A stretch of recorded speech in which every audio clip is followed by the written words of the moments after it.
Marami sa atin ang katulad ni Roda Niegas. Sa pangangalakal ng basura, nakapagpatapos ng anak. Juliet Boyayaw, namatayan ng mga kapamilya sa landslide pero muling nakabangon. Ariel Gilhang, nahulog man sa gusaling ginagawa, bumalik pa rin sa paghahanap buhay. Nelda Abiera, nagmamaneho para makapagpaaral ng mga pamangkin. Bugoy Drilon, dating canteen helper, naging sikat na singer.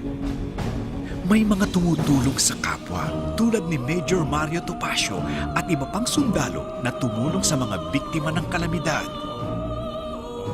Tess Abiera, nagtuturo ng pagwe-welding sa mga batang mahihirap. Grupong Batang Mama, tinutuwid ang landas ng 50 nilang miyembro. Ustads Ibrahim Giamlud,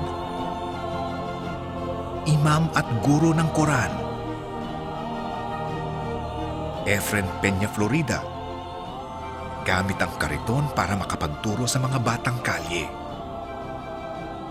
Mayroon ding ibinabandila ang dangal ng Pilipino, tulad nina Rubilen Amit,